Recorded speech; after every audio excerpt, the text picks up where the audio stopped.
Welcome to ఏది నిజం. నేను హిమోర్ష. ఇవాల్టి టాపిక్ లో తమిళనాడులో రాజకీయ పరిణామాలు క్షణక్షణానికి మారుతున్నాయి.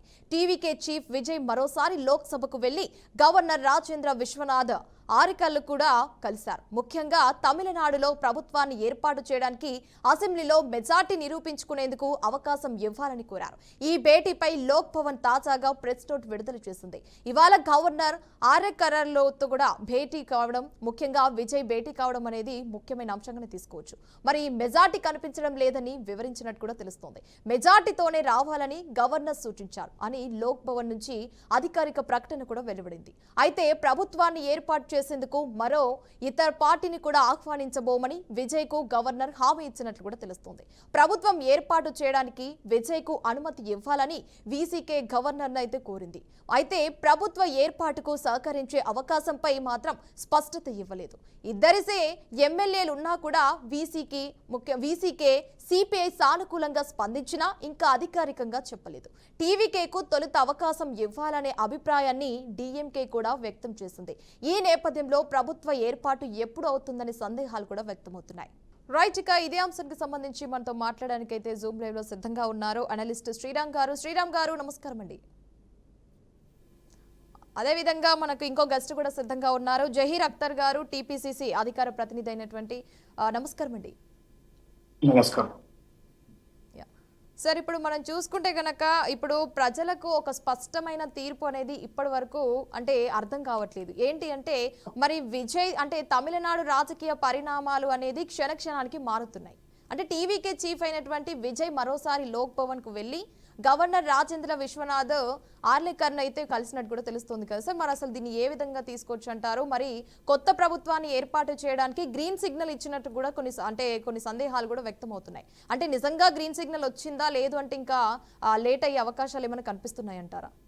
శ్రీరామ్ గారు చెప్పండి. శ్రీరామ్ గారు మిమ్మల్ని. ఇప్పుడు ఖచ్చితంగా గవర్నర్ కి ఎవరైతే సింగిల్ లార్జెస్ట్ పార్టీ ఉందో వాళ్ళని పిలవాల్సిన పరిస్థితి ఉంటుంది, దాంట్లో ఏం సందేహం లేదు. మామూలుగా అయితే అసలు ఏ పార్టీ కూడా క్లెయిమ్ చేయకపోతే కనుక ఆయన సింగిల్ లార్జెస్ట్ పార్టీ ఎవరు ఉంటారో వాళ్ళని మీరు ఏమైనా ఫామ్ చేస్తారా అని అడుగుతారు. సో వాళ్ళు ఫామ్ చేస్తారంటే వాళ్ళకి అవకాశం ఇస్తారు. కానీ ఇప్పుడు సింగిల్ లార్జెస్ట్ పార్టీగా ఉన్న టీవీకే విజయ్ తను ముందుగా వెళ్ళి నేను ఫామ్ చేస్తాను అని చెప్తున్నాడు. ఫామ్ చేస్తాను అని చెప్పినప్పుడు ఖచ్చితంగా మరి మీరు ఫామ్ చేయాలి అంటే కనుక మీకు ఫుల్ మెజారిటీ ఉండాలి కదా. ఫుల్ మెజారిటీకి తగ్గిన సంఖ్యాబలం ఉందా లేదా అని చెప్పి గవర్నర్ గారు సహజంగానే అడుగుతారు. సహజమైన ప్రక్రియ కొనసాగుతుంది. అయితే మొదటిసారి వెళ్ళారు, ఆయన నేను ఫామ్ చేస్తా అన్నారు. ఆయనకి అవకాశం, ఆయనకి ముఖ్యమంత్రికి ఇచ్చే ప్రోటోకాల్ కూడా అంత సెక్యూరిటీ అంతా కూడా ఏర్పాటు చేశారు. కానీ ఆయన పూర్తి స్థాయిలో ఆయనకి మెజారిటీ ఉన్నట్టుగా కనిపించట్లేదు ఇప్పటి వరకు. ఒక కాంగ్రెస్ తప్ప మిగతా రాజకీయ పార్టీలు ఏది ఓపెన్ గా వచ్చి మేము ఆయనకి మద్దతు ఇస్తామని ప్రకటించట్లేదు. ఇంకా వాళ్ళు టైం తీసుకుంటున్నారు. సో వాళ్ళు టైం తీసుకుంటున్న సందర్భంలో ఇంకా మరి అది ఏం జరుగుతుంది ఏంటి అని తెలియని సందర్భంలో మళ్ళీ ఆ ప్రోటోకాల్ అంతా కూడా వెనక్కి తీసుకోవడం ఇదంతా రాజకీయం అంతా జరుగుతుంది. అయితే దీనికి పూర్తి బాధ్యత వహించాల్సింది టీవీకే విజయ్ మాత్రం. ఎందుకంటే ఆయన బాధ్యత ఆయన చేతిలో ఉంది. సంపాదించాల్సిన పూర్తి స్థాయి మెజారిటీకి కావాల్సిన ఎమ్మెల్యేల మద్దతును కూడగట్టాల్సిన బాధ్యత విజయ్ది తప్ప గవర్నర్ గారిది కాదు. So at the same time governor గారికి పూర్తి స్థాయిలో అందరినీ తీసుకొచ్చి గవర్నర్ బంగ్లాలో ఏదో పెరేడ్ చేయించడాలు అలాంటివన్నీ చేయాల్సిన అవసరం లేదు. గవర్నర్ ఎప్పుడైతే అవకాశం ఇస్తారో అప్పుడు వెళ్ళి అసెంబ్లీలో ప్రూవ్ చేసుకోవడానికి ఖచ్చితంగా టీవీకే విజయ్కి అవకాశం ఉంది. ఎన్ని రోజులు ఇస్తారు, ఇతనేమో 14 రోజులు అడుగుతున్నాడు. సరే 14 రోజులు కాకపోయినా ఎన్ని రోజులు ఇస్తారు ఏంటి అనేది అది గవర్నర్ గారి విచక్షణాధికారం. సరే ఇవన్నీ ఇలా ఉంటే ఇప్పుడు అందరూ కూడా గవర్నర్ని విమర్శిస్తున్నారు. గవర్నర్ని విమర్శించడం అనేది కరెక్ట్ కాదు. ఎందుకంటే ఒక కాంగ్రెస్ పార్టీ తప్ప వేరే ఏ ఇతర పార్టీ కూడా మేము సపోర్ట్ చేస్తున్నాము అని చెప్పి ఓపెన్ గా ఇంకా చెప్పలేదు. వాళ్ళే టైం తీసుకుంటుంటే గవర్నర్ గారు టైం తీసుకోవడం తప్పే ఉంది. కాబట్టి ఏంటంటే ఇప్పుడు ఎవరికి పాస్ మార్క్ రాలేదు. పాస్ మార్క్ రాకుండా ఒక ఎగ్జామ్ రాసాము, ఎగ్జామ్ రాసినప్పుడు నీకు పాస్ మార్కే రాలేదు. పాస్ మార్క్ రాని వాడు వచ్చి నన్ను పాస్ చేస్తావా చేయవా, నువ్వు చేయకపోతే నేను ఊరుకోను, లేదంటే సోషల్ మీడియాలో కొంతమంది ఇప్పుడు గవర్నర్కి వ్యతిరేకంగా మీరు ఏదో ఆ ఉద్యమం చేస్తాం, ఈ ఉద్యమం చేస్తాం. మీరు పాస్ అయ్యేటప్పుడు బిల్లు పిలవకపోతే అబ్జెక్షన్ పెట్టాలి తప్ప, మీరు పాసే కాలేదు. పాస్ కానప్పుడు పాపం ఆయన మాత్రం ఏం చేస్తాడు ఆయన? బాబు నువ్వు పాస్, నీకు ఎంత మెజారిటీ ఉందో దాని వెళ్ళి కొంచెం మిగతా వాళ్ళ దగ్గర కూడా వెళ్ళి ఆ పాస్ మార్కులు వేయించుకురా అంటున్నాడు ఆయన. అంతే, అంతకు మించి ఆయన ఏమంటలేదు కదా. నిన్నే పిలుస్తానని చెప్తున్నాడు. పైగా ఇవాళ ఇంకొక హామీ కూడా ఇచ్చాడని మీరే చెప్తున్నారు, ఎందుకంటే వేరే వాళ్ళని పిలవను అని. But at the same time మీరు చూడండి, ఆల్రెడీ అన్నా డిఎంకేకి సంబంధించిన వాళ్ళు మేము పూర్తి మెజారిటీ తోటి మేము అధికారంలోకి వస్తామని చెప్పి వాళ్ళు అనౌన్స్ చేస్తారు. ప్రజాస్వామ్యంలో అందరికీ అవకాశం ఉంటుంది, అందరికీ హక్కు ఉంటుంది. అందరూ తప్పారు, 35 మార్కులు ఎవరికి రాలేదు. ఎడిదిరిగి జరిగేది అక్కడ హార్స్ ట్రేడింగే జరుగుతుంది. హార్స్ ట్రేడింగ్ జరిగేటప్పుడు ఒకడు ఎక్కువ చేస్తే హార్స్ ట్రేడింగ్ చేస్తారు, 100 గుర్రాలు కొనాల్సి వస్తే ఒకడేమో 10 గుర్రాలు కొంటే సరిపోతుంది. ఇళ్ళలో ఎవరెన్ని గుర్రాలు కొంటారు? ఏదైనా గుర్రాలు కొనాల్సిందే కదా. హార్స్ ట్రేడింగ్ అంటే అదే. కాబట్టి ఏంటంటే దానికి ఇప్పుడు ఏదో ఈయన అవకాశం కల్పిస్తున్నారు, హార్స్ ట్రేడింగ్ అవకాశం కల్పిస్తున్నారు, ఏదో అనైతికం జరిగిపోతుంది అని చెప్పి గవర్నర్ గారి మీద నెపం వేయడం అనేది కరెక్ట్ కాదు. ఈ పార్టీకే కనుక కాంగ్రెస్ పార్టీ ఏ విధంగా అయితే ముందుకొచ్చిందో అదే విధంగా ఈ పార్టీకే కమ్యూనిస్టులు కూడా ముందుకొచ్చి, సివికే లాంటి వాళ్ళని ఎవరినైతే ఈయన అడుగుతున్నారో వాళ్ళందరూ కూడా ముందుకొచ్చి మేము ఇస్తాము అంటే కనుక ఈ పార్టీకి గవర్నర్ పిలవడం అయిపోయింది, ఈ పార్టీకి ముఖ్యమంత్రి అయిపోవడం కూడా అయిపోయింది విజయ్. ఆ పని రాజకీయ పక్షాలు చేయకుండా ఆ నెపాన్ని ఇప్పుడు గవర్నర్ మీద నెట్టే ప్రయత్నం చేస్తారు. కమ్యూనిస్టులు కూడా ఏం చేస్తున్నారు? రేపు మేము ఆలోచించి చెప్తా ఉంటారు. మీరు రాజకీయ పార్టీలుగా మీరు అతనికి మద్దతు చెప్పడానికే మీరు కేంద్రాన్ని మీ అధిష్టానాన్ని సంప్రదించాలి, మీరు మీటింగులు పెట్టుకోవాలి, మీరు చర్చించుకోవాలి, మీరు నిర్ణయాలు తీసుకోవాలి. ఇన్ని మీకుంటే గవర్నర్కి ఉండదా? గవర్నర్కి విచక్షణాధికారం ఉండదా? సో మీరే టైం తీసుకుంటున్నప్పుడు గవర్నర్ టైం తీసుకోవడం తప్పేంటి? సో గవర్నర్ మీద బ్లాక్ మెయిలింగ్ రాజకీయాలు చేయడం అనేది కరెక్ట్ కాదు.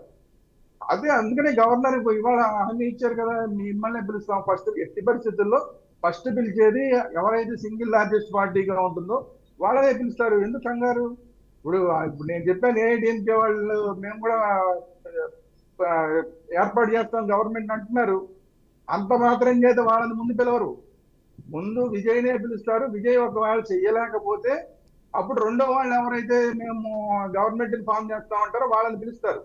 అందువల్ల మీకు మీ నిర్ణయాలు తీసుకోవడానికి రాజకీయ పార్టీలకు ఎంత అవకాశం ఉందో గవర్నర్ గా తన విచక్షణాధికారాన్ని ఉపయోగించుకుని లీగల్ టీములతో సంప్రదించి రాజ్యాంగానికి సంబంధించిన వాళ్ళతో, రాజ్యాంగం మీద పట్టున్న మేధావులతో సంప్రదించి ఒక నిర్ణయం తీసుకునే అవకాశం గవర్నర్ గారికి కూడా ఉంది.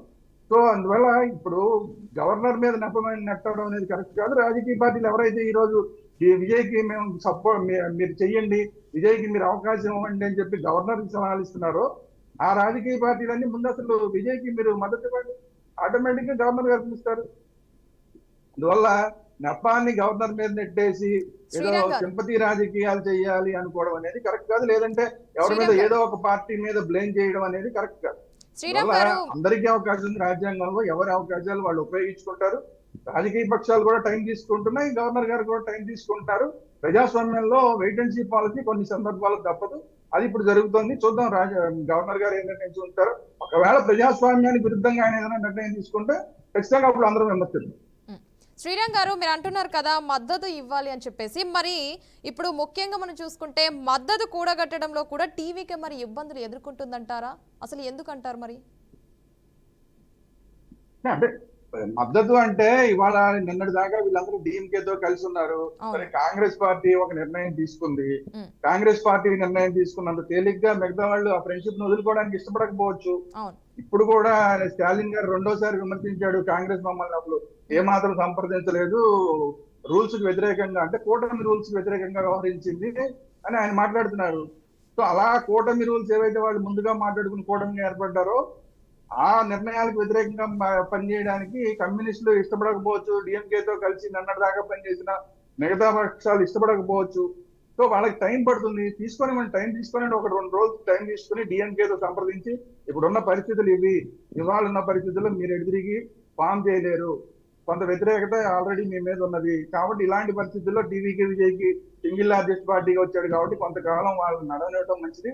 అలా నడవనిచ్చేటప్పుడు మనందరి ఉద్దేశం ఏంటంటే మనందరి ఉద్దేశం మా బీజేపీ రాకుండా ఉండటం, లేదంటే మతతత్వ పార్టీ రాకుండా ఉండటం మన ఉద్దేశం. కాబట్టి మేము అడ్డం పడతాం, మతతత్వ పార్టీ రాకుండా ఉండేలాగా మేము అడ్డం పడతాము, అందుకు మాకు అవకాశం ఇవ్వండి అని చెప్పి డిఎంకే తోటి మాట్లాడుతుంది. ఎందుకంటే మెజారిటీ సీట్లు ఉన్న పార్టీ అది కాబట్టి, లీడింగ్ లో ఉన్న పార్టీ అది కాబట్టి తమిళనాడులో, ఈ పార్టీలన్నింటిలోకి పెద్ద పార్టీ అది కాబట్టి తమిళనాడులో వాళ్ళతో సామరస్యంగా మాట్లాడుకుని బయటకు వచ్చి వీళ్ళు ఇస్తారు.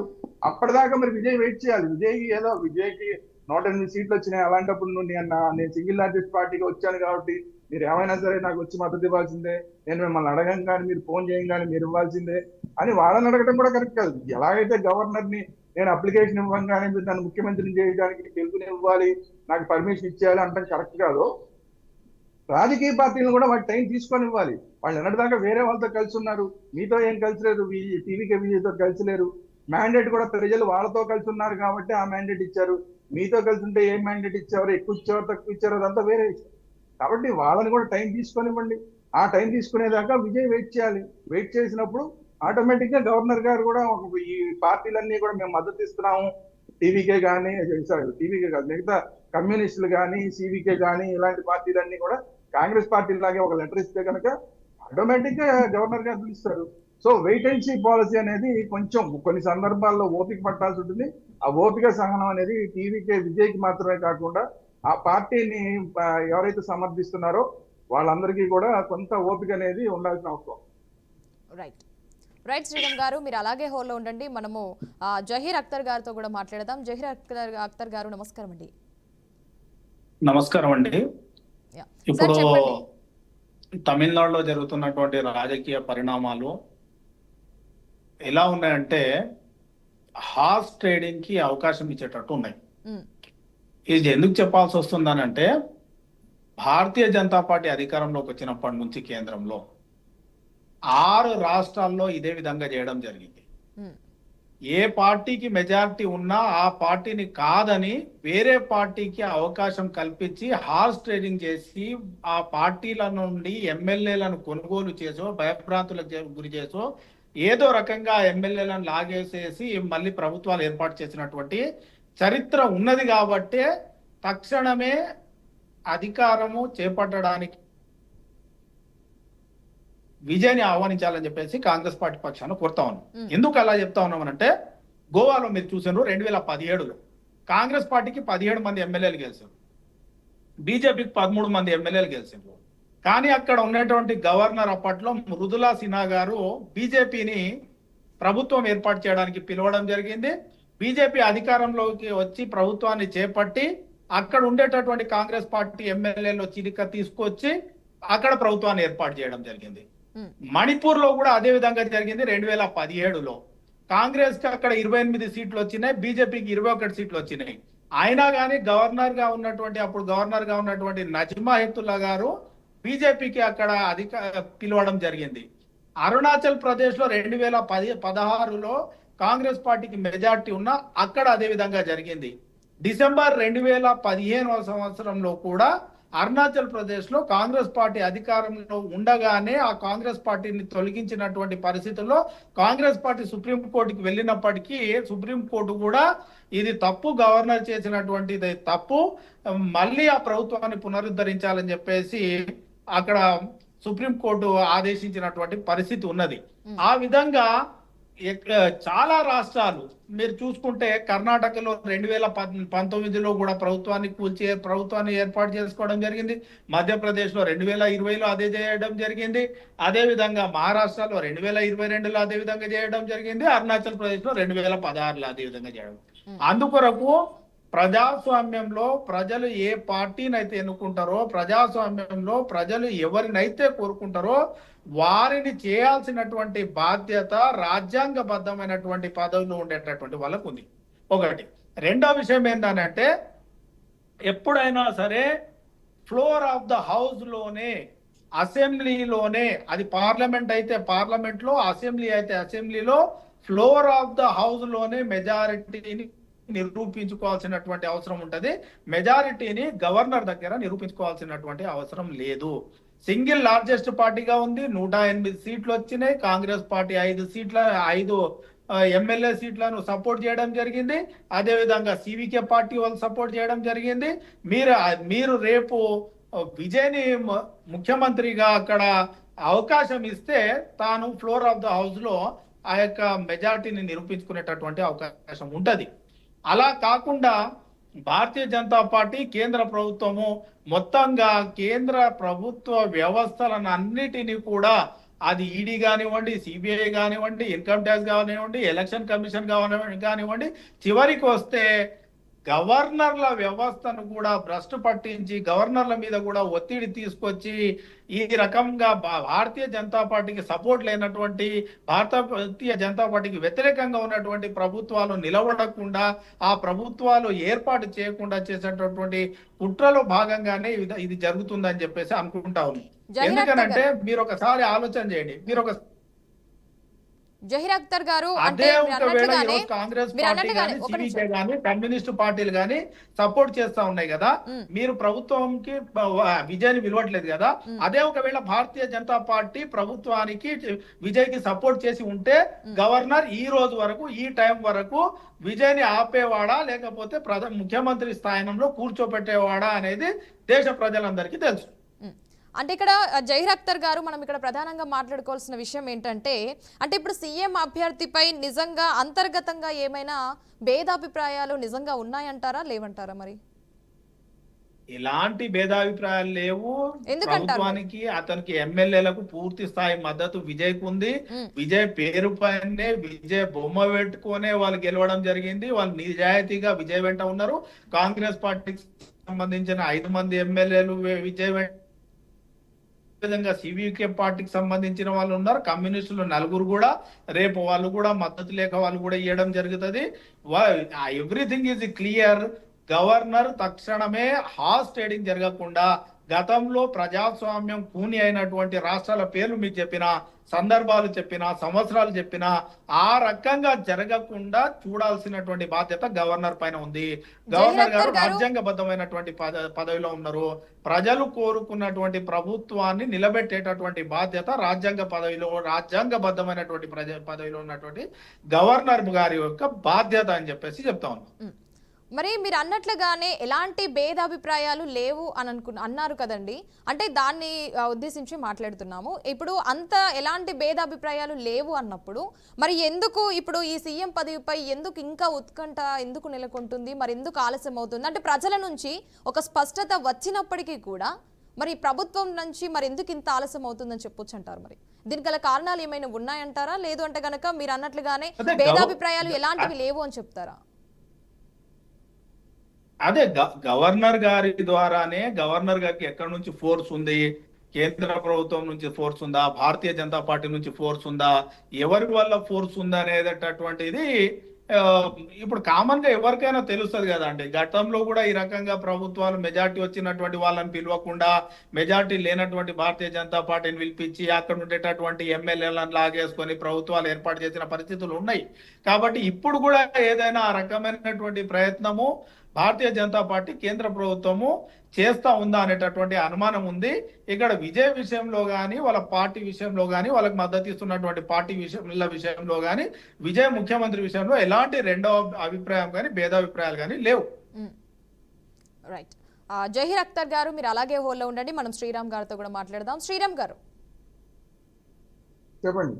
శ్రీరామ్ గారు, మనకి ఇప్పుడు జహీర్ అఖ్తర్ గారు అయితే అసలు ఎలాంటి భేదాభిప్రాయాలు లేవు అని చెప్తున్నారు కదా. ఇప్పుడు దాని పరంగానే మనం చూసుకుంటే గనక ఇప్పుడు ఎలాంటి అభిప్రాయాలు, అంటే భేదాభిప్రాయాలు లేవు అని అనుకున్నప్పుడు ప్రభుత్వం ఏర్పాటు చేయడానికి కూడా ఆలస్యం అవుతుంది అని తీసుకుందాం. మరి ఇదే విధంగా కూటమి పార్టీల ఒత్తిడి వల్లే ఏమన్నా జాప్యం ఏమైనా జరుగుతుండొచ్చు అంటారా? మరి దీన్ని ఏ విధంగా తీసుకొచ్చు అంటారు? భేదాభిప్రాయాలు లేకపోవచ్చు, కానీ ఏకాభిప్రాయం ఉండాలి కదా. అవును, భేదాభిప్రాయాలు ఏకాభిప్రాయం ఉండాలి కదా. ఉంటే కనుక కమ్యూనిస్టులు ఇవాటికే ఇచ్చి ఉండొచ్చు కదా. కమ్యూనిస్టులు లెటర్ ఇచ్చేస్తే అయిపోయేది కదా. కమ్యూనిస్టులు, సివికే అందరి మద్దతు ఉందంటున్నారు. నిన్న సివికే వాళ్ళు ఏం చెప్పారు, మేము డిఎంకే దేవుడినేమో ఉన్నాము అని చెప్పి ఓపెన్ గా మీడియాకి వచ్చి మాట్లాడారు. మరి దాన్ని పరిగణలోకి తీసుకోరా?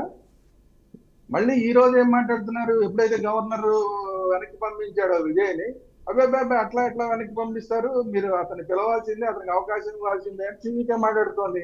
టీవీకే మాట్లాడే ముందు మీరు ఇచ్చేయచ్చు కదా, మీరు ఓకే మేము సపోర్ట్ చేస్తామని చెప్పొచ్చు కదా. మేము సపోర్ట్ చేయలేదు, మేము డిఎంకేతో ఉన్నామని ఎందుకు చెప్పారు మరి? అలాగే కమ్యూనిస్టులు కూడా ఓకే మీరు మీకు ఏం అభ్యంతరం లేదు, అభ్యంతరం లేనప్పుడు మరి మేము ఆయన డిఎంకేతో మాట్లాడుకునేది, రేపు మా అధిష్టానంతో మాట్లాడుకునేది, రేపు దాకా మీరెందుకు టైం తీసుకున్నారు? గవర్నర్ టైం తీసుకున్నాడు, మీరు విమర్శిస్తున్నారు, మరి మీరెందుకు టైం తీసుకున్నారు? ఒక ఫోన్ కాల్ కొడితే అధిష్టానం ఏదో చెప్తుంది, రెండో ఫోన్ కాల్లో సిపిఎం మాట్లాడుకోవచ్చు, మూడో ఫోన్ కాల్ విజయ్కి చేసి నీకు మద్దతు ఇస్తున్నామా అని చెప్పొచ్చు. అలా కాదు, మీరు టైం తీసుకున్నారు కదా, మీరు కూడా ప్రజాస్వామ్యబద్ధంగా మాకు అవకాశం ఉంది, మేము మీటింగ్ పెట్టుకుని అందరం మాట్లాడుకొని ఇవన్నీ చెప్తున్నారు కదా. సో అట్లాంటి అవకాశం మరి గవర్నర్ తీసుకుంటే ఎందుకు తప్పు పడుతున్నారు? ముందు మీరు అవకాశం మీరు ఇవ్వండి, లెటర్ ఇవ్వండి, ఆటోమేటిక్ గా పిలుస్తారు. రెండోది, అక్కడెక్కడో ఏదో జరిగింది, ఇక్కడెక్కడో ఏదో జరిగింది అంటారు. ఎస్ కరెక్ట్, గతంలో జరిగిన మాట వాస్తవం. మహారాష్ట్రలో ఇలాగే బీజేపీ వాళ్ళకి అవకాశం ఇస్తే ఇదే మాట్లాడే వాళ్ళందరూ కూడా ఆ రోజు తిట్టారు. ఎలా తెల్లారగట్ట మీరు ఎలాగ గవర్నర్ తలుపులు కొడతారు, తెల్లారగట్ట లేచి గవర్నర్ ఎలా యాక్సెప్ట్ చేస్తారు, మరి చూసారా చివరికి గవర్నమెంట్ పడిపోయింది చూసారా, ఎలా తప్పు చేశారు మీరు అని చెప్పి విమర్శించారు ఆ రోజు. మరి గవర్నర్ చేసిన పని, గవర్నర్ అవకాశం ఇస్తే, మైనారిటీ ప్రభుత్వానికి అవకాశం ఇస్తే ఆ రోజు విమర్శించారు. ఇదే విమర్శించిన వాళ్ళు ఈ రోజు మైనారిటీగా ఉన్న టీవీకే విజయ్ని ఎందుకు పిలవరు మీరని క్వశ్చన్ చేస్తున్నారు. మరి అదే గవర్నర్ విమర్శిస్తారు. అలాగే కర్ణాటకలో ఏం జరిగింది? కర్ణాటకలో బీజేపీకి అవకాశం ఇచ్చారు ఆ రోజు. మరి ఇక్కడ యడ్యూరప్ప ఆయన తెచ్చుకోలేకపోయాడు, మొత్తం అందరి దగ్గర నుంచి కూడా లెటర్లు తెచ్చుకోలేకపోయాడు. ఓడిపోయే ముందు ఆయన రాజీనామా చేసి వెళ్ళిపోయాడు. మరి అప్పుడు మరి గవర్నర్ తిట్టారు కదా, బీజేపీకి ఎందుకు అవకాశం ఇచ్చారు, మీరు అట్ట అవకాశం ఇచ్చారు, అంత చూసుకోకుండా ఎలా అవకాశం ఇచ్చారని. అంటే మన నాలుగు ఎటు కావాలంటే అటు తిరుగుతుంది, దానికి ఏం ఇబ్బంది ఏం లేదు. కానీ ఏంటంటే గవర్నర్కి అందుకనే ఇలాంటివి జరుగుతాయనే గవర్నర్లకి విచక్షణాధికారం అనేది ఇచ్చారు. ఆ విచక్షణాధికారం గవర్నర్లు ఉపయోగిస్తారా అది పర్సన్ టు పర్సన్ మారుతూ ఉంటుంది. సో కొన్ని సందర్భాల్లో తప్పులు జరుగుతాయి, కొన్ని సందర్భాల్లో రైట్ జరుగుతాయి. అది దానివల్ల తప్పు జరిగినప్పుడు గవర్నర్లు తిట్లు తింటారు. కరెక్ట్ గా పనిచేశారు అనుకోండి, వాళ్ళు బాగానే చేశాడయ్యా అనుకుంటారు. సో గవర్నర్ కి విచక్షణాధికారం అనేది ఇచ్చిందే దానికోసం. ఆ విచక్షణాధికారాన్ని ఈ గవర్నర్, తమిళనాడు గవర్నరు సరిగా ఉపయోగించడా అనేది చూడాలి. బట్ ఇప్పుడు ప్రస్తుతానికైతే మాత్రం ఆయన ఏమి బ్లాక్ మెయిల్ రాజకీయాలు చేయాల్సిన అవసరం లేదు. ఇప్పుడు దాకా ఆయనకి విజయ్కి అందరి సపోర్ట్ ఉన్నది, కానీ ఎవరు ఇంకా లెటర్లు ఇవ్వలేదు. లెటర్లు ఇచ్చేస్తే పని అయిపోతుంది.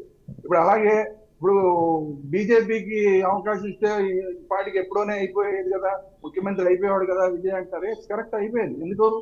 ఎందుకంటే బీజేపీతో పాటు అక్కడ అన్నాడీఎంకే ఉంది, అన్నాడీఎంకే ఎమ్మెల్యేలు కూడా కలిస్తే కనుక ఆటోమేటిక్ గా వాళ్ళు లెటర్ ఇస్తే కనుక బీజేపీ సపోర్ట్ తీసుకుని అన్నాడీఎంకే కనుక లెటర్లు ఇస్తే వాళ్ళకి మెజారిటీ వచ్చి ఉండేది. మెజారిటీ వచ్చేస్తే కనుక ఆటోమేటిక్ ఆ లెటర్ తీసుకెళ్లి విజయ్ ఇచ్చేవాడు.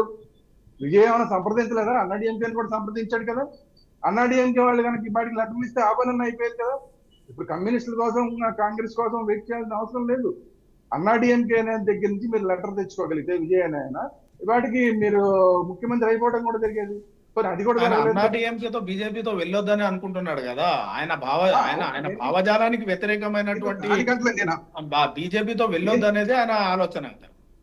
కరెక్టే, నేనే మరి అన్నాడీఎంకే దగ్గరికి వెళ్ళాడు, మీ వెళ్ళి ఏం మాట్లాడుకున్నారు అనేది వేరు. అసలు అన్నాడీఎం బీజేపీతో కలిసి ఉన్న అన్నాడీఎంకే దగ్గరికి ఎలా వెళ్ళారు మీరు? బీజేపీతో కలిసి లేకపోతేనే అన్నాడీఎంకే అయినా ఏ పార్టీ అయినా మద్దతు తీసుకునేటటువంటి ఆలోచనలతో విజయ్ ఉన్నాడు. ఇక్కడ బీజేపీ ఒక సింగిల్ బీజేపీ సపోర్ట్ చేసినా ఈ రోజు ప్రభుత్వం ఏర్పడేదని చెప్తున్నా. సింగిల్ బీజేపీ మెజార్టీ లేకుండా ఏర్పడేది. గతంలో జరిగిన ఎగ్జాంపుల్స్ ఉన్నాయి కదా, గతంలో జరిగిన ఎగ్జాంపుల్స్ ఉన్నాయి. ఓకే ఓకే ఓకే నేను మీరు అన్నట్టు ఖచ్చితంగా ఇప్పుడు టీవీకేకి ఉన్న 108 ప్లస్ బీజేపీకి ఉన్న ఒక్క ఎమ్మెల్యే 109 చూపించి గవర్నర్ దగ్గరికి వెళ్తే కనుక, గవర్నర్ పిలిస్తే కనుక ఖచ్చితంగా అందరూ విమర్శించాల్సిందే. 109 మంది గతంలో కూడా జరిగినాయి కాబట్టి చెప్తున్నా. గతంలో కూడా మన గోవాలో కూడా అదే విధంగా జరిగింది కదా. అలా కాదు, మీరు కొన్ని ఉదాహరణలు చెప్పారు, నేను కూడా కొన్ని ఉదాహరణలు చెప్పా. అందుకనే అంటున్నా, ఫైనల్ గా ఏంటంటే గతంలో పొరపాట్లు జరిగినాయి, తప్పు నేనే కాదంట్లా. కానీ ఆ పొరపాట్లని మనం ఒక్కొక్క సందర్భంలో ఒక్కొక్కలాగా మాట్లాడాం. అదే గవర్నర్లు బీజేపీ వాళ్ళని పిలిస్తే ఒకలా తొందరపడ్డారని మాట్లాడాం. అదే గవర్నర్లు విజయ్ని పిలవకపోతే ఎందుకు తొందరపడట్లేదని మాట్లాడుతున్నాం. సో ఇక్కడ తేడా ఉందని చెప్తున్నా. నేను ఏ పార్టీని సపోర్ట్ చేయట్లా. మనం ఏ సందర్భంలో, అందుకనే మనలాంటి వాళ్ళం ఎప్పుడంటే రాజకీయ పార్టీలు కానీ లేదంటే ఇంకో రాజకీయ అవసరాల కోసం కానీ మాట్లాడే వాళ్ళు రకరకాలుగా ఉంటారు కాబట్టి Right. వీటన్నిటికీ శ్రీరామ్ గారు. అతీతంగా గవర్నర్ కి విచక్షణాధికారం ఇచ్చారు. At the same time legal టీంని ఇచ్చారు. అట్ ది సేమ్ టైం రాజ్యాంగానికి సంబంధించిన ప్రముఖులతో మాట్లాడమని ఇచ్చారు. అందుకనే ఇవన్నీ విచక్షణాధికారం ఉపయోగించుకోవడానికి ఇవన్నీ వాటన్నిటిని ఆయన ఉపయోగించుకుని ఆయన రాంగ్ స్టెప్ తీసుకుంటే ఖచ్చితంగా మనం విమర్శిద్దాం. కానీ Right. రాజకీయ పార్టీలే టైం తీసుకుంటున్న సందర్భంలో ఒక రాష్ట్రానికి సంబంధించిన కీలకమైన డెసిషన్ తీసుకోవడానికి గవర్నర్ తీసుకుంటే తప్పేంటి? ఇంకా కొంచెం టైం ఉంది ఆయనకి. ఆయన మనం విమర్శించడానికి ఇంకా కొద్దిగా టైం ఉంది. రాజకీయ పార్టీలు ఇప్పుడు శ్రీరామ్ గారు, కాంగ్రెస్ శ్రీరామ్ ఇచ్చినట్టే సివికే ఇచ్చి లేదంటే ఇంకో కమ్యూనిస్టులు కూడా ఇచ్చి 118 సరిపోయిన తర్వాత కూడా అన్నా డిఎంకే లాంటి వాళ్ళు వస్తే వాళ్ళకి ముందు అవకాశం ఇచ్చారని కూడా ఖచ్చితంగా విమర్శించాల్సిందే. Let us wait and see అంటున్నా నేను. అప్పుడే మనం విమర్శించద్దు గవర్నర్ ని, లెట్ వెయిట్ అండ్ సీ. ఎందుకంటే ఇక రాజకీయ పార్టీలు పూర్తి సమర్థతను తెలపలేదు. వాళ్ళు కూడా ఇప్పుడు కాంగ్రెస్ పార్టీని మళ్ళీ ఇప్పుడు విమర్శించారు, స్టాలిన్ విమర్శించారు. విమర్శించిన తర్వాత ఇప్పుడు మిగతా పార్టీల పరిస్థితి ఏంటి? ఇప్పుడు నాకు ఒక డౌట్ ఏంటంటే కాంగ్రెస్ పార్టీని నిన్న విమర్శించడం మాత్రమే కాకుండా ఈ రోజు మళ్ళీ విమర్శించాడు స్టాలిన్. ఎందుకు విమర్శించాడు? ఎందుకంటే కమ్యూనిస్టులో పక్కన మేము కూడా వెళ్ళి కలుస్తాము అని మాట్లాడుతూ కొంచెం మెత్తపడుతున్న సందర్భంలో స్టాలిన్ కాంగ్రెస్ విమర్శించడం అంటే కమ్యూనిస్ట్ పార్టీలు కూడా ఒక వార్నింగ్ ఇవ్వడమే కదా. సివికే లాంటి పార్టీలు కూడా ఒక వార్నింగ్ ఇవ్వడమే కదా. నాకు దూరంగా వెళ్తారా ఏంటి, మీరు డిసిజన్ తీసుకోండి, నాకు శ్రీరామ్ గారు, నష్టపోతారు అని శ్రీరామ్ చెప్పడమే గారు. కదా ఇండైరెక్ట్ గా రాజకీయంగా మనం శ్రీరామ్ చూస్తే. గారు, సో శ్రీరామ్ ఇవన్నీ గారు. జరుగుతున్నాయి రాజకీయంగా. Right. ఎవరి అస్త్రాలు వాళ్ళు ఉపయోగిస్తున్నారు, ఎవరి ఎత్తులు వాళ్ళు వేస్తున్నారు. శ్రీరామ్ గారు. ఇట్లాంటి టైంలో తొందరపడటం కన్నా కూడా గవర్నర్ వెయిట్ అండ్ సీ పాలసీలో ఉంటే మనం దానికి వెంటనే విమర్శించాల్సిన అవసరం లేదు. కొంచెం ఇంకొక 2 రోజులు మొత్తం క్లారిటీ వచ్చిన తర్వాత అప్పుడు కూడా తప్పుడు డెసిషన్ తీసుకుంటే ఖచ్చితంగా అందరూ విమర్శిద్దామని నేను చెప్తాను. రైట్. సో చూస్తున్నారు కదండి, మొత్తం మీదట మరి ముఖ్యంగా మనం చూసుకుంటే మరి భిన్నాభిప్రాయాలు ఏవి లేవంటున్నారు మన శ్రీరామ్ గారు. అదేవిధంగా మనం చూసుకుంటే మరి మెజార్టీ చూపిస్తేనే అనుమతి ఇస్తామంటున్నారు లోక్ భవన్. అదేవిధంగా మరి 18 మందిని కూడా నిజంగా 118 మందిని తీసుకురమ్మని కూడా చెప్తున్నారు. ముఖ్యంగా మనం చూసుకుంటే విజయ్ని మరి ఆపేది నిజంగా బీజేపీ పార్టీయేనా? చూడాలి మరి. దీనికి సంబంధించి మనతో మాట్లాడడానికి జూమ్ లైవ్ లో సిద్ధంగా ఉన్నారు శ్రీరామ్ గారు, అదేవిధంగా జోహర్ అఖ్తర్ గారు, అదేవిధంగా శ్రీరామ్ గారు. సో ఇందాక మనం అనుకున్నట్లుగానే ఇప్పుడు మొత్తం మీదట విజయ్ని ఆపేది బీజేపీనే అంటారా? అసలు అంటే నిజంగా బీజేపీనే ఆపుతుందంటారా, లేదు అంటే గనక నిజంగా వేరే ఇంకా ఇతర ఏదైనా ఉండేవచ్చు అంటారా? శ్రీరామ్ గారు చెప్పండి.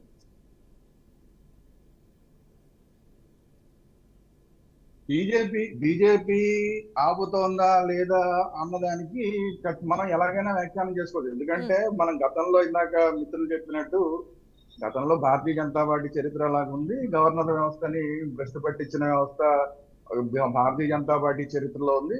At the same time Congress party కూడా ఇదే చరిత్ర. కాంగ్రెస్ పార్టీ చరిత్ర ఏమి కరెక్ట్ గా లేదు. ఎందుకంటే ఆంధ్రప్రదేశ్ లో ఎన్టీ రామారావు విషయంలోనే మనం చూసాం. అప్పుడు కాంగ్రెస్ పార్టీ గవర్నర్ వ్యవస్థను ఏ విధంగా భ్రష్టు పట్టించిందో మనం చూసాము. ఆ రోజు మనం ఆంధ్రప్రదేశ్ లో ఉమ్మడి ఆంధ్రప్రదేశ్ లో పెద్ద ఉద్యమం చేశాం. గవర్నర్లకు వ్యతిరేకంగా చాలా పెద్ద ఉద్యమం చేయాల్సి వచ్చింది. అందువల్ల ఈ రోజు కాంగ్రెస్ పార్టీ నీతులు చెప్పే అవకాశం లేదు.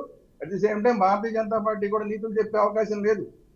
కాబట్టి ఏంటంటే గవర్నర్ల వ్యవస్థని కేంద్రంలో ఎవరైతే అధికారంలో ఉంటున్నారో వాళ్ళు కొంత దుర్వినియోగం చేస్తున్నమాట వాస్తవం. అలాగా ఉంటాము అంటేనే గవర్నర్లుగా తీసుకెళ్తున్నారు తప్ప మేము ఇండివిజువల్ గా పనిచేస్తామంటే ఎవరిని గవర్నర్లుగా ఉంచే పరిస్థితి లేదు. కాబట్టి ఏంటంటే కొంత గవర్నర్ల వ్యవస్థ భ్రష్టు పెడుతున్న మాట వాస్తవం. But at the same time Tamil Nadu విషయానికి వచ్చినప్పుడు ఇక్కడ గవర్నర్ కన్నా కూడా ముఖ్యంగా ఏంటంటే రాజకీయ పార్టీలు తప్పే ఎక్కువ కనబడుతోంది. ఎందుకంటే వాళ్ళు ఈ పార్టీకి టీవీకే విజయ్ ప్రజలు ఏమని కోరుకున్నారు? ఎక్కువ మంది ప్రజలు కోరుకున్నారు టీవీకే విజయ్ రావాలి, ముఖ్యమంత్రిగా రావాలని ఎక్కువ మంది ప్రజలు కోరుకున్నారు.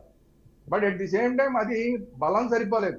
బలం సరిపడా ఇవ్వకపోవడం అనేది, పూర్తి స్థాయిలో విజయం ఇవ్వకపోవడం అనేది తమిళనాడు ప్రజలు చేసిన తప్పు. ఏదో ఒక పార్టీకి, అది విజయ్కా, డిఎంకేకా, ఏడీఎంకేకా, ఏదో ఒక పార్టీకి పూర్తి స్థాయి బలం వస్తే అసలు గవర్నర్లు చేయగలిగిన పని ఏం లేదు. ఏమి చేయలేరు వాళ్ళు. కేవలం అక్కడ రబ్బర్ స్టాంపుల్ లాగా కూర్చోవడం తప్ప వాళ్ళు అంతకన్నా చేయగలిగింది లేదు. పోనీ అది జరగలేదు. ప్రజలు పూర్తి స్థాయిలో మద్దతు ఇవ్వలేదు ఏ పార్టీకి. కనీసం రాజకీయ పార్టీలన్నా వెంటనే పోనీ పూర్తి స్థాయి మద్దతు విజయ్కి ఇస్తున్నాయా? ఇవ్వట్లా. ఇవ్వకుండా ఉన్న సందర్భంలో మనకి విజయ్ అక్కడ గవర్నర్ మాత్రం ఏం చేయగలుగుతాడు? మీరు ఎవరు ఇవ్వకుండా అయినా సరే నాకు క్లియర్ గా కనబడుతుంది నాకు నీకు మద్దతు లేదు అని, అయినా సరే నీకు అవకాశం ఇస్తానని ఎలా అంటాడు? సో ఏదో ఒక రకంగా అవకాశం కనపడాలి కదా. ఇప్పుడు గతంలో కొన్ని సందర్భాల్లో ఏమవుతుందంటే ఇలా సింగిల్ లార్జెస్ట్ పార్టీని పిలిచేస్తారు, పిలిచి వాళ్ళని గవర్నమెంట్ ఫామ్ చేయమని చెప్తారు, గవర్నమెంట్ ఫామ్ చేస్తారు, వీళ్ళు 10 రోజుల్లో 15 రోజుల్లో ఏదో ఉంటారు. ఈ 10-15 రోజుల్లో చాలా కీలకమైన నిర్ణయాలు తీసేసుకుంటారు వీళ్ళు. ఎందుకంటే ఎలక్షన్ టైంలో వీళ్ళు నా మొదటి సంతకం దీని మీదే, నా రెండో సంతకం దీని మీదే అని చెప్పి ప్రచారం చేసుకుంటారు.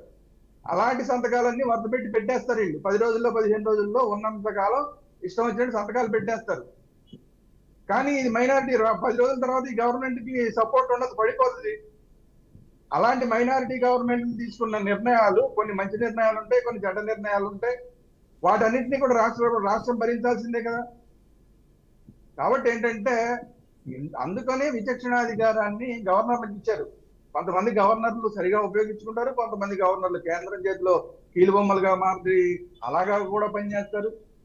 ఇక్కడ కాకపోతే తమిళనాడు విషయానికి వచ్చేసరికి నేను చెప్పేది ఏంటంటే మీరే రాజకీయ పార్టీలే అతనికి మద్దతు ఇవ్వాలా వద్దా అని ఇంత ప్రశ్నలు పడుతూ మేము మాట్లాడుకోవాలి, మేము మీటింగులు పెట్టుకోవాలి, మేము నిర్ణయించుకుని నెమ్మదిగా చెప్తాం అన్న టైంలో గవర్నర్ ని బ్లాక్ మెయిల్ చేయడం కరెక్ట్ కాదు, లేదంటే గవర్నర్ మీద నెపాన్ని నెట్టేయడం కరెక్ట్ కాదు.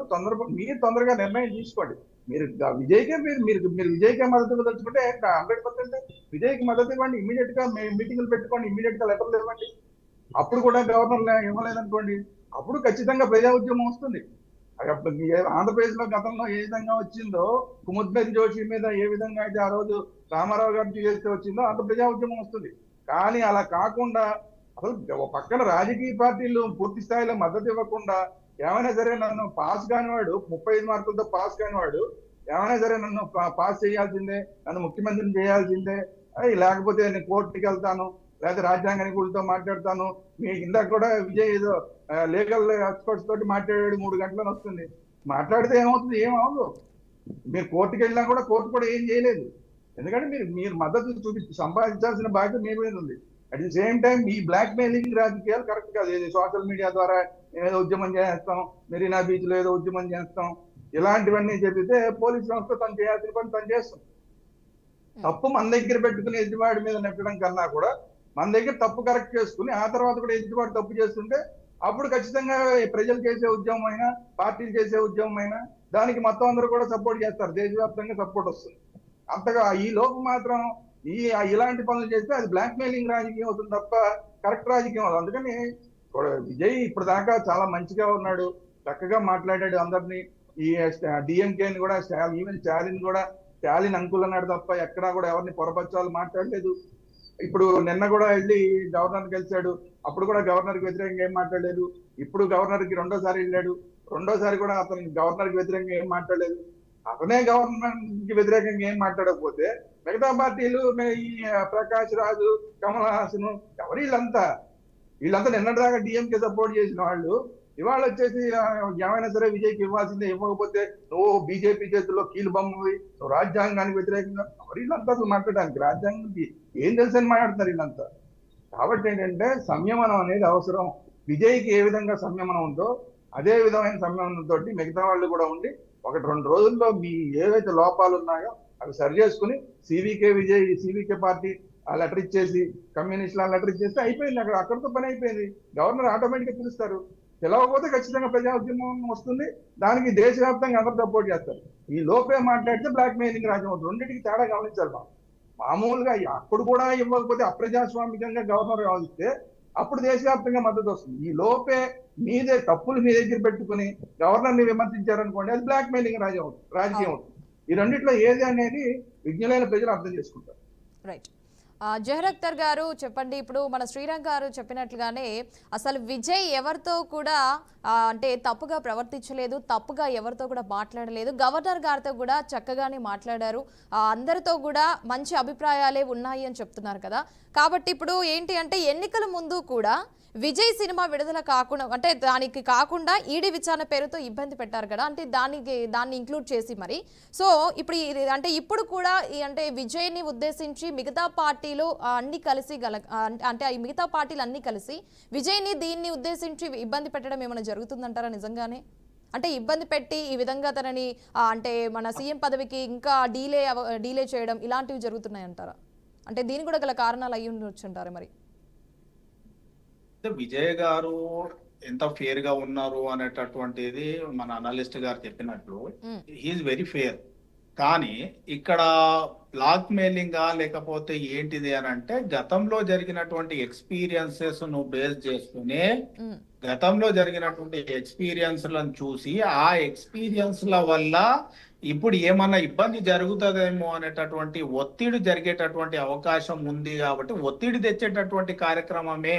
ఒకవేళ గవర్నర్ ఎక్కడైనా ఏదో రకంగా ఇబ్బంది పెడతారేమో, పైన నుంచి వేరే పార్టీల ఫోర్స్ ఏదైనా జరుగుతుందేమో అనేటటువంటి ఒక భయం వల్లనే ఈ రోజు ఒత్తిడి తీసుకురావడం జరుగుతూ ఉంది తప్ప ఒత్తిడి తీసుకురావడం జరుగుతుంది కదా, ఎక్కడ కూడా అక్కడ బ్లాక్ మెయిల్ చేయడం జరగట్లేదు. ఆ సినిమా విషయంలో కానీ ఈడీ విషయంలో కానీ, ఈడీ అయినా ఇన్కమ్ ట్యాక్స్ అయినా సిబిఐ అయినా ఇవన్నీ కూడాను భారతీయ జనతా పార్టీ అమ్ముల పొదిలో ఉండేటటువంటి అస్త్రాలు. ఆ అస్త్రాలను ఎన్నికల కన్నా ముందు వాడేందుకు, ఎన్నికల తర్వాత ఇప్పుడు ఎక్కడన్నా వాడేటటువంటి అవకాశం ఉందా, రేపు ఈ ప్రభుత్వాన్ని నిలబడక ముందే అస్థిరపరిచేటటువంటి అవకాశం ఉందా, అస్థిరపరిచేటటువంటి పరిస్థితి ఉందా అనేటటువంటి భయం విజయ్లో ఉండడమే. కానీ విజయ్ ఎక్కడ కూడా బ్లాక్ మెయిలింగ్ అనేటటువంటిది జరగడం లేదు, అది ఆ అవకాశం కూడా అక్కడ లేదు. అతని మనస్తత్వంలో కూడా ఆ రకమైనటువంటి అవకాశం లేదు. రైట్.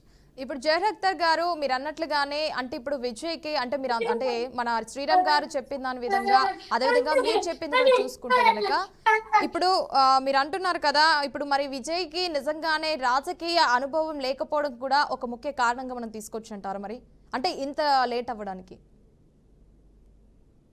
అనుభవము అనేటటువంటిది ఎన్టీ రామారావు గారు కూడా ముఖ్యమంత్రి అయినప్పుడు ఆయనకు కూడా ఇలాంటి రాజకీయ అనుభవం లేదు. ఆయన కూడా సినిమాల నుండి వచ్చిండు, 9 నెలల్లోనే ప్రభుత్వాన్ని స్థాపించిండు, ముఖ్యమంత్రి అయ్యిండు. అప్పుడు ఫుల్ మెజార్టీ వచ్చింది, ముఖ్యమంత్రిగా అయ్యిండు. ముఖ్యమంత్రి అయిన తర్వాత రాజశేఖర్ రెడ్డి గారు ఎన్టీ రామారావు గారిని ఈ రోజు తెలంగాణ గాని ఆంధ్రప్రదేశ్ గాని తెలుగు ప్రజలు గాని ఎవరు కూడా మర్చిపోలేనటువంటి పరిస్థితి. వారు ఆ రకమైనటువంటి సంక్షేమ పథకాలు తీసుకొని రావడం జరిగింది. ఎన్టీ రామారావు గారు వచ్చిన తర్వాతనే బీసీలకు ఒక రాజకీయంలో సముచితమైన స్థానం దొరకడము, 2 రూపాయల కిలో బియ్యం తీసుకురావడము, రాజశేఖర రెడ్డి గారు వచ్చిన తర్వాత రకరకాలైనటువంటి వివిధ రకాలైనటువంటి స్కీమ్స్ తీసుకురావడం, వీళ్ళను తెలుగు రాష్ట్ర ప్రజలు మర్చిపోరు. అంటే ఆయన డైరెక్ట్ గా ముఖ్యమంత్రిగా వచ్చినా గానీ ప్రజా సంక్షేమ కార్యక్రమాలు అనేటటువంటి తీసుకురావడం జరిగింది. ఇక్కడ ఉన్నటువంటి పరిస్థితికి గతంలో ఉన్న పరిస్థితికి తమిళనాడు పరిస్థితికి భిన్నమైనటువంటి పరిస్థితి ఏందనంటే పూర్తి స్థాయి మెజార్టీ రాకపోవడం వల్లనే ఇది జరిగిందని చెప్పేసి ఇక్కడ మనకు క్లియర్ గా అర్థమవుతుంది. ఈ మెజార్టీ కూడగట్టడంలో విజయ్ ఆలస్యం చేస్తున్నాడా, విఫలమవుతున్నాడా అనే దాన్ని పక్కన పెడితే విజయ్ ఒకవేళ భారతీయ జనతా పార్టీతో గాని లేకపోతే అన్నా డిఎంకేతో గాని ఆయన యొక్క ఐడియాలజీకి వ్యతిరేకంగా వెళ్ళాలని అనుకుంటే ఇంతవరకే అతను ప్రభుత్వాన్ని స్థాపించేవాడు. ఐడియాలజీకి వ్యతిరేకంగా వెళ్ళకూడదు, తన ఐడియాలజీకి అనుకూలంగానే ప్రభుత్వాన్ని స్థాపించాలి. ఐడియాలజికల్ డిఎంకేతో ఉన్నది పొలిటికల్ వారు, బీజేపీతో ఉన్నది ఐడియాలజికల్ వార్ కాబట్టి ఐడియాలజికల్ వార్కు వ్యతిరేకంగా వెళ్ళొద్దు అనేటటువంటి ఆలోచనతోనే ఉన్నందుకే విజయ్ ఉన్నందుకే ఈ రోజు కొంతవరకు ఆలస్యం జరుగుతా ఉన్న మాట వాస్తవం. కానీ అతనికి రాజకీయ పరిపక్వత ఉంది, అందుకొరకే సావధానంగా ప్రశాంతంగా ప్రజాస్వామ్యయుతంగానే ప్రభుత్వాన్ని ఏర్పాటు చేయాలనేటటువంటి ఆలోచనతో ఆయన ఉన్నాడు. ఆయన ఏ రకమైనటువంటి స్టేట్మెంట్ ఇచ్చినా అది గవర్నర్ ను కొద్దిగా పైన ఉండేటటువంటి ఫోర్సెస్ నుంచి ఆ రకమైనటువంటి ఫోర్స్ రాకుండా గవర్నర్ తప్పుడు నిర్ణయం ఏదైనా తీసుకుంటాడేమో అనేటటువంటి భయంలో మాత్రమే విజయ్ ఆ రకమైనటువంటి స్టేట్మెంట్ ఇచ్చి ఉంటాడు. కానీ ఎక్కడ కూడా విజయ్ గవర్నర్ వ్యవస్థను కానీ అదేవిధంగా ప్రజాస్వామ్య వ్యవస్థను కానీ బ్లాక్మెయిల్ చేసేటటువంటి ఆలోచన విజయ్ దగ్గర లేదు. రైట్. మరి శ్రీరామ్ గారు మీరేమంటారు అంటే అంటే ఇక్కడ మనం ప్రధానంగా ఇప్పుడు ఆలోచించాల్సిన విషయం ఏంటి అంటే ఇప్పుడు విజయ్ నిజంగా అంటే మనకి సినిమా స్టైల్ రాజకీయాలు కావచ్చు, అదేవిధంగా రియల్ పాలిటిక్స్ మధ్య తేడా అనేది ఇప్పుడు బయటపడుతుందంటారా? లేదు అంటే కనుక అంటే ప్రభుత్వ ఏర్పాటు ఆలస్యం అనేది ప్రజల్లో అనుమానాన్ని పెంచుతుందంటారా? మరి అనుభవం అవసరం లేదు దీనికి. అనుభవం ఉందా లేదా ఇవన్నీ సంబంధం లేదు. నంబర్లు ఉంటే చాలు. నంబర్లు ఇవ్వలేదు, ప్రజలు నంబర్లు ఇవ్వలేదు. నంబర్లు ఇవ్వనప్పుడు ఎవరు మాత్రం ఏం చేస్తారు? కాబట్టి నంబర్లు ఇచ్చుంటే కనుక ఇదే ఇప్పుడు మాట్లాడే వాళ్ళందరూ కూడా ఆ రోజు ముందే సపోర్ట్ చేసి విజయ్ తోటి ఇదే అందరినీ సంప్రదించాడు. విజయ్ అనేవాడు మొదట్లోనే అందరినీ సంప్రదించాడు. ఇదే కాంగ్రెస్ పార్టీతో సంప్రదించాడు. ఆ రోజు కాంగ్రెస్ పార్టీ కనుక సహకరించుంటే ఆ రోజే డిఎంకేతో కన్నా కూడా వీళ్ళతో వెళ్తే బాగుండేదని ఆ రోజే నిర్ణయం తీసుకుని ఉంటే ఈ వాటికి ఇంకొంచెం ఎక్కువ వచ్చి ఉండేవేమో, కాంగ్రెస్ ఓట్లు కొంచెం కలిసి ఉండేవేమో, ఏమైనా వచ్చి ఉండేవేమో చెప్పలేము. ఇఫ్స్ అండ్ బట్స్ ఇవన్నీ కూడా ఊహాజనితమైనది. అప్పుడు సహకరించలేదు కాంగ్రెస్ పార్టీ, ఈ రోజు సహకరిస్తా ఉంటుంది. మరి ఆ రోజు ఇంత పాజిటివ్ ఇమేజ్ విజయ్ మీద ఉంటే, ఇంత సాఫ్ట్ కార్నర్ విజయ్ మీద ఉంటే ముందే ఆ నిర్ణయం తీసుకుని ఉండొచ్చు కదా. అప్పుడు ఎందుకు నిర్ణయం తీసుకోవాలా? కాబట్టి ఏంటంటే రాజకీయ నాయకులు ఎప్పుడైనా ఏదైనా మాట్లాడతారు, ఏదైనా చేస్తారు. అంటే నిజంగానే ఇప్పుడు ఫైనల్ గా శ్రీరంగ్ గారు అంటే ఇప్పుడు నిజంగానే సినిమా స్టైల్ రాజకీయాలు ఇప్పుడు రియల్ పాలిటిక్స్ మధ్య తేడా అనేది ఇప్పుడు బయటపడుతుందని వచ్చి అంటారా? మరి ఖచ్చితంగా అనుభవం వస్తుంది, తప్పే ఉంది, అనుభవం వస్తుంది. కానీ నాకు తెలిసినంత వరకు విజయ్ మెచ్యూర్డ్ గానే ఉన్నాడు. ఈ రోజు దాకా మెచ్యూర్డ్ గానే ఉన్నాడు. అదేమి గవర్నర్ కి వ్యతిరేకంగా ఏం మాట్లాడలేదు. చాలా మెచ్యూర్డ్ పాలిటిక్స్ చేస్తున్నాడు ఇప్పుడు దాకా కూడా. ప్రకాష్ రాజ్ మాట్లాడాడు, కమల్ హాసన్ మాట్లాడాడు, ఇలాంటి వాళ్ళందరూ మాట్లాడారు తప్ప ఎక్కడా కూడా విజయ్ మాట్లాడాల. కాబట్టి ఏంటంటే విజయ్ మెచ్యూర్డ్ గానే ఉన్నాడు. అనుభవం లేదని మనకు అనుకుంటున్నాం కానీ చాలా కాలం నుంచి రాజకీయాలను అతను చాలా దగ్గర నుంచి పరిశీలిస్తున్నాడు. గత ఎన్నికల్లోనే వీళ్ళ నాన్నే ఒక పార్టీ పెట్టాలని అర్జెంట్ గా పెట్టేసేయాలి, మనం ఏదో వచ్చేసేయాలి అన్నప్పుడు అతను నో అని చెప్పాడు. తండ్రికి కూడా వ్యతిరేకంగా వెళ్ళాడు. ఆ తండ్రి ఏదో పార్టీ అనౌన్స్ చేసి చంద్రశేఖర్ అనౌన్స్ చేసిన పార్టీకి నాకు సంబంధమే లేదని చెప్పాడు. అంటే అప్పుడు కరెక్ట్ టైం కాదు అని అనుకున్నాడు. ఇప్పుడు కరెక్ట్ టైం అని ఇప్పుడు వచ్చాడు. అంటే అతను మెచ్యూర్డ్ పాలిటిక్స్ చేస్తున్నాడు. సరే మీరు ఇంకా ఏదో కేంద్ర ప్రభుత్వం ఏదో ఇబ్బంది పెట్టింది ఇలాంటివన్నీ ఏదో చెప్తున్నారు, అవన్నీ కొన్ని ఉన్నాయని. ఇప్పుడు ఒక దగ్గర తొక్కిసలాట జరిగినప్పుడు దానికి బాధ్యత అతన్ని తీసుకోవాలా వద్దా అనేది మనం దాని మీద ఆలోచిస్తే చట్టం ఏం చెప్తోంది అనేది ఆలోచించాలి. అలాంటప్పుడు ఇక్కడ మనం తెలంగాణలో చూడండి, తెలంగాణలో కాంగ్రెస్ ప్రభుత్వం తొక్కిసలాట జరిగినప్పుడు బన్నీని తీసుకెళ్లి అరెస్ట్ చేశారు కదా. మరి బన్నీకి ఏం సంబంధం? తొక్కిసలాట జరిగితే బన్నీకి ఏం సంబంధం అనలేదు కదా. సో కాంగ్రెస్ ప్రభుత్వం ఒక హీరో మీద తొక్కిసలాట జరిగినప్పుడు ఒక రకంగాను, లేదంటే బీజేపీ ప్రభుత్వం ఒక రకంగాను మనం ఎలా ఎక్స్పెక్ట్ చేస్తాం? చట్టం ఏం చెప్తుందో దాని ప్రకారం నడుస్తారు. కొన్ని సందర్భాల్లో నిజంగా మన ప్రమేయం లేకపోయినా కూడా మనం బాధ్యత వహించాల్సి వస్తుంది, నైతిక బాధ్యత వహించాల్సి వస్తుంది. చట్టం అలా ఉంది కాబట్టి ఆ చట్ట ప్రకారం కూడా కొన్నిసార్లు మనం దానికి తలవంచాల్సిన పరిస్థితులు వస్తాయి. అది బన్నీ విషయంలో జరిగింది. బన్నీ విషయంలో జరిగింది రైట్, విజయ్ విషయంలో జరిగింది రాంగ్ అంటే కూడా కరెక్ట్ కాదు. కాబట్టి ఏంటంటే ఇవన్నీ రాజకీయాలు నడుస్తూనే ఉంటాయి. రాజకీయాలు ఎలా ఉన్నా కూడా ఇక్కడ ఫైనల్ గా వచ్చి విజయ్ అవ్వకపోవడానికి కారణం రాజకీయాలు కాదు, నంబర్ గేము. ప్రజలు వాళ్ళకి అవకాశం లేదు, పూర్తి స్థాయి మెజారిటీ ఇవ్వలేదు. పక్కన ఉన్న మేము సమర్థిస్తామని చెప్తున్న రాజకీయ పార్టీలు కూడా ఇంకా టైం తీసుకుంటూనే ఉన్నాయి. ఇంకా ఇన్ని రోజులు మరి ఇంకా రెండు మూడు రోజులైంది గవర్నర్ నిర్ణయం తీసుకోవట్లేదని విమర్శించే రాజకీయ పార్టీలు వాళ్లే నిర్ణయం తీసుకోలేకపోతున్నారు. ఇప్పటిదాకా ఈ డిఎంకేతో కూర్చొని మాట్లాడుకుని ఒక అనౌన్స్మెంట్ చేయలేకపోతున్నారు. ఎందుకని చేయలేకపోతున్నారు? సో ఎవరి బలహీనతలు వాళ్ళకు ఉన్నాయి. బలహీనతలన్నీ మన దగ్గర పెట్టుకుని గవర్నర్ ని విమర్శించేద్దాం అంటే అది జరిగే పని కాదు. కాబట్టి ఏంటంటే ఖచ్చితంగా నేను ఎక్స్పెక్ట్ చేస్తున్నాను, ఖచ్చితంగా గవర్నర్ సరైన నిర్ణయం తీసుకుంటారు, విజయ్నే పిలుస్తారు. ఫైనల్ గా విజయ్నే పిలవడం జరుగుతుంది.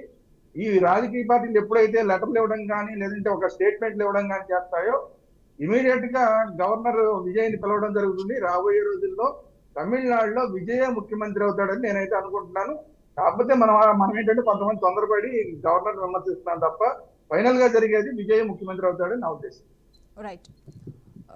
రైట్ జహీర్ అఖ్తర్ గారు, మరి మీరేమంటారు? నిజంగా మరి మీరు అన్నట్లుగానే గవర్నర్ పాత్రపై మరి టీవీకే వైఖరి నిజంగా ఏమై ఉండవచ్చు అంటారు? టీవీకే చాలా క్లియర్ గా గవర్నర్ పైన ఎక్కడ విమర్శించట్లేదు, ఏది లేదు. కాకపోతే గవర్నర్ ఎక్కడైనా పైనుంచి వచ్చేటటువంటి ఫోర్స్ లో పడతాడేమో అనేటటువంటి అనుమానంతో మాత్రమే గవర్నర్ ను తక్షణమే పిలవండి, హార్స్ ట్రేడింగ్ జరగకుండా చూడండి అనేటటువంటిది టీవీకే యొక్క ఆలోచన. ఇంకొకటి క్లియర్ గా మనం ఇక్కడ తెలుసుకోవాల్సింది ఏంటంటే టీవీకే తప్ప ఏ పార్టీ కూడా మేము ప్రభుత్వాన్ని ఏర్పాటు చేస్తామని చెప్పేసి ఇంతవరకు క్లెయిమ్ చేయలేదు.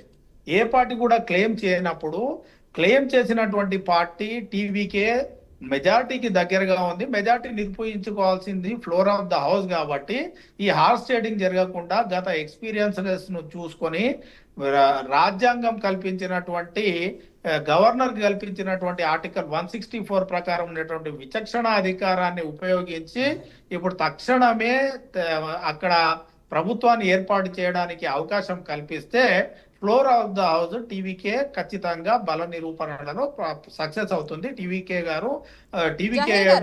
గవర్నమెంట్ విజయ్ గారు మంచి పరిపాలన అందిస్తారనేటటువంటి నమ్మకం మాకుంది. జహీర్ గారు, మీరు అంటున్నారు కదా ఎలాంటి వైఖరి లేదు అంటున్నారు కదా, మరి ఎలాంటి వైఖరి లేనప్పుడు ఇది వరకు కూడా చెప్పడం జరిగింది స్థిర ప్రభుత్వం ఇస్తాము అని చెప్పి టీవీకే ప్రభుత్వం అంటే టీవీకే అయితే చెప్పడం జరిగింది కదా, మరి చెప్పినా కూడా మరి ఇప్పటి వరకు మరి ఎందుకు మరి ఇంత ఆలస్యం చేస్తున్నారంటారు?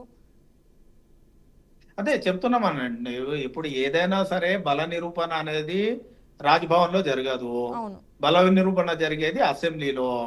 ప్రభుత్వాన్ని పిలిచిన తర్వాత అసలు మెజార్టీ లేనటువంటి పార్టీలే పిలిచిన తర్వాత అధికారంలోకి వచ్చిన తర్వాత మెజార్టీని నిరూపించుకున్నాయి. అసలు అవతల మెజార్టీ ఉన్న పార్టీలను కూడా పిలవలేదు. నేను ఇంతకుముందు మీకు చాలా ఎగ్జాంపుల్ చెప్పిన, గోవా ఎగ్జాంపుల్ చెప్పిన, మణిపూర్ ఎగ్జాంపుల్ చెప్పిన, అరుణాచల్ ప్రదేశ్ ఎగ్జాంపుల్ చెప్పిన, మేఘాలయకు సంబంధించినటువంటి ఎగ్జాంపుల్ చెప్పిన. ఇక్కడ కూడా ఎక్కడ బలం లేనటువంటి పార్టీలనే పిలిచిర్రు. బలం లేనటువంటి పార్టీలను పిలిచి బల నిరూపణ చేసుకున్నారు. ఇక్కడ బలం ఉన్నటువంటి పార్టీని పిలిచడంలో కూడా ఆలస్యం చేయడం ఎంతకైనా మంచిది కాదు అని చెప్పేసి మా అభిప్రాయం. రైట్, జహీర్ అఖ్తర్ గారు థ్యాంక్ యూ అండి, thank you so much sir. అదేవిధంగా శ్రీరామ్ గారు థ్యాంక్ యూ అండి. ఇవాళ మన తమిళనాడు రాజకీయాలకు సంబంధించి చాలా ఇంపార్టెంట్ టాపిక్ గురించి అయితే మనం డిస్కస్ చేయడం జరిగింది sir. Thank you sir, thank you so much. చూసారు కదండి, ఇదండి ఇవాళ ఏది నిజం స్పెషల్ టాపిక్. రేపు మరొక ఎపిసోడ్లో మళ్ళీ కలుద్దాం. అప్పటి వరకు చూస్తూనే ఉండండి BRK న్యూస్ తెలుగు సత్తా.